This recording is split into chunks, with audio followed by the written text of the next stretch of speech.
நீங்கள் hollow block கட்டி மேலே வந்து சீட்டு போட போகிறீங்க, இல்லை ரூப் போட போகிறீங்க, இல்லை ஹாலோ பிளாக் பயன்படுத்தி நான் காம்பவுண்ட் வால் கட்ட போகிறேன்.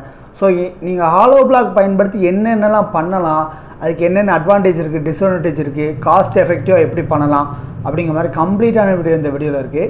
ஸோ வீடியோ ஸ்கிப் பண்ணாமல் பார்க்க டைமுக்கு வந்து யூஸ்ஃபுல்லாக இந்த மாதிரி யூஸ்ஃபுல்லாக உங்களுக்கு யூஸ்ஃபுல்லாக மற்றவங்களுக்கு யூஸ்ஃபுல்லாக இருக்கணும் அப்படின்னு நினச்சிங்கன்னா வீடியோ லைக் பண்ணிட்டு பாருங்கள். வாங்க வீடியோக்குள்ளே போகலாம்.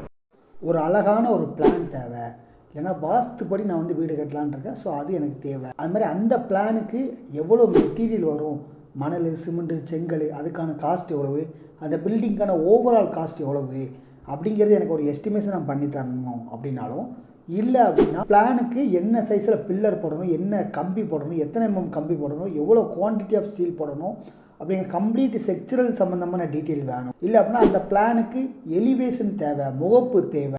அதுக்கடுத்து டவுட்டு எதாக இருந்தாலும் கீழே ஒரு நம்பர் இருக்குது, நீங்கள் அது கான்டாக்ட் பண்ணுங்கள். ஃபஸ்ட்டு இது வந்து என்ன அப்படின்னா ஒரு கமர்ஷியல் ஷோரூம் மாதிரி. ஸோ அதுக்கு நம்ம வந்து என்ன பண்ணியிருக்கோம் அப்படின்னா, கீழே நம்ம வந்து ஒரு 2.5 அடிக்கு நம்ம வந்து வானம் தோண்டி, அதுக்கடுத்து ஒரு 4 அடிக்கு நம்ம வந்து பேஸ்மெண்ட் கட்டியிருக்கோம். அதுக்கடுத்து 6 அடி சரிங்களா. ஸோ 6 அடிக்கு நம்ம வந்து காம்பவுண்ட் வால் மாதிரி சைடில் வந்து ஹாலோ பிளாக்கை வச்சு கட்டியிருக்கோம். இதில் வந்து என்ன பண்ணணும் அப்படின்னா, நம்ம வந்து நீங்கள் வந்து காம்பவுண்ட் வால் தான் கட்டுறீங்க, இல்லை நான் வந்து ஒரு செட்டு தான் அடிக்க போகிறேன் அப்படின்னா, ஃபஸ்ட்டு நம்ம வந்து பேஸ்மெண்ட் ஹைட்டை வந்து நம்ம தீர்மானிக்கிறோம். அது வந்து 4 அடிக்கு கம்மியாக தான் இருக்குது, 4 அடிக்கு மேலே போகல அப்படின்னா நம்ம வந்து வானம் வந்து 2 அடி 2 to 2.5 அடி தோண்டினா போதும். அதுக்கு மேலே தோண்ட தேவையில்லை. நீங்கள் ஒரு வேளை ஃபஸ்ட் ஃப்ளோர் கட்ட போகிறேன், செகண்ட் ஃப்ளோர் கட்ட போகிறேன், அதெல்லாம் செக்சல் ஃப்ரேம் போடாமல் பில்லர் போடாமல் கருங்கல் வச்சு கட்ட போகிறோம் அப்படின்னா நம்ம வந்து 4 அடிக்கு மேலே தோண்டுறோம். இதுக்கு வந்து நம்ம வந்து 2 to 2.5 அடி இருந்தால் போதும் சரிங்களா. ஃபஸ்ட்டு கருங்கலை வச்சு கட்ட போகிறீங்கன்னா ஸோ அந்த மாதிரி நம்ம வந்து இதை வந்து வச்சு நம்ம வந்து ஹைட்டு வந்து 6 அடி வச்சுருக்கிறதுனால எத்தனை வரி வச்சுருக்கோம் அப்படின்னா 9 வரி. ஒரு கல்லோட உயரம் வந்து 8 இன்ச்சு, 9 × 8 அப்படின்னா நம்மளுக்கு வந்து ஒரு 6 அடி கிடைக்கி. அது போக நம்மளுக்கு கீழே இருந்து மேலே வரைக்கும் ஒவ்வொன்றுக்குமே 1/2 இன்ச்சு சாந்துக்கணும் வரும். ஸோ அது ஒரு 9 வரைக்கும் 4.5 இன்ச்சு மேலே பிளாஸ்டிங் ஒரு 3/4 அப்படி எப்படி பார்த்தாலும் நமக்கு ஒரு 6 அடி நம்மளுக்கு வந்து தாராளமாக கிடைக்கும் சரிங்களா. ஸோ இந்த 6 அடி ஹைட்டு நம்ம வச்சுருக்கோம். இதோட மொத்த ஹைட்டு வந்து பார்த்திங்கன்னா நம்ம வந்து 13 அடி வச்சுருக்கோம். அந்த 13 அடி எப்படி வச்சுருக்கோம் அப்படின்னா, 6 அடி வந்து இந்த ஹாலோ பிளாக் கட்டும், மீதி இருக்க 6 அடி மேலே வந்து சீட்டை பொறுத்து கவர் பண்ணிடுவோம். இதுக்கான சப்போர்ட்டாக நம்ம வந்து ஒவ்வொரு 12 அடிக்கும் நம்ம வந்து ஒரு பைப் கொடுத்துருக்கோம். அந்த பைப்பு வந்து எப்படி எதில் நிற்க வச்சுருக்கோம் அப்படின்னா, இதில் படத்தில் இருக்குது பார்த்தீங்களா. ஸோ இதே மாதிரி ஒரு பில்லர் 1க்கு 1 பில்லர் போட்டு உள்ளே இருக்க கம்பி வந்து முக்கால் போட்டு அதை வந்து கீழே வந்து காலத்துக்கு ஒவ்வொரு 12 அடிக்கும் நாங்கள் வந்து காலம் மார்க் பண்ணுற மாதிரி மார்க் பண்ணி அந்த இடத்துல காலத்துக்கு தோன்ற மாதிரி தோண்டி நம்ம வந்து அந்த இடத்துல மட்டும் கருங்கல் கெட்டு வானம் தோண்டையிலேயே அந்த காலத்தையும் நம்ம வந்து நிப்பாட்டி காங்கிரீட் போட்டு, அதுக்கடுத்து நம்ம அந்த காலம் காங்கிரீட்டும் போட்டு, அதுக்கு காலத்துக்கு மேலே நம்ம யார்ட்டையும் கம்பி கொண்டு வரையில் நம்ம அந்த ஸ்க்ரூ பண்ணுற மாதிரி நம்ம வந்து இந்த போல்டு மாட்டுற மாதிரி நம்ம வந்து ஸ்க்ரூ பண்ணிட்டோம். ஸோ அதையும் நம்ம வந்து கரெக்டாக நம்ம வந்து ப்ளேஸ் பண்ணிட்டோம். ஸோ அதுக்கு மேலே இந்த பைப்போட பிளேட்டை வச்சு அந்த பிளேட்டுக்கு மேலே நம்ம வந்து இந்த பைப் எல்லாத்தையும் நிற்க வச்சுருக்கோம். ஆனால் இந்த பில்லர் புடையில் நம்ம வந்து என்ன கவனிக்கணும் அப்படின்னா, அதோட லெவலு சரிங்களா, பாட்டம் லெவலு எல்லாமே ஒன்று போல் இருக்கணும். அதுக்கு அடுத்து வந்து பார்த்திங்கன்னா நம்ம மேலே வந்து அந்த போல்டு மாட்டுற மாதிரி ஒரு 1.5 இன்ச்சு 2 இன்ச்சாவது நம்மளுக்கு வந்து அந்த ராடு வந்து எக்ஸ்ட்ரா இருக்கணும்.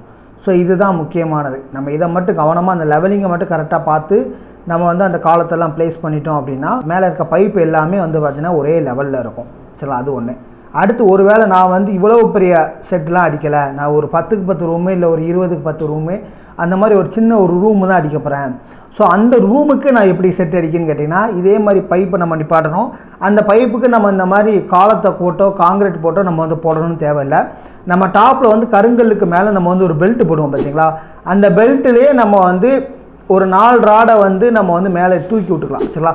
ஒரு எள்ளு மாதிரி வளைச்சி நம்ம வந்து அந்த பெல்ட்டுக்குள்ளே சொறி விட்டு அந்த இடத்துல நம்ம அந்த பெல்ட்டோடையே பிடிச்சிக்கிட்டு நம்ம அதில் வந்து நம்ம வந்து பைப் வந்து வெல்டு வச்சோ இல்லைனா இந்த மாதிரி போல்டு டைப்பில் நம்ம வந்து டைட் பண்ணியோ நம்ம வந்து அதுக்கு மேலே நம்ம வந்து சீட்டை வந்து பறத்திக்கலாம்.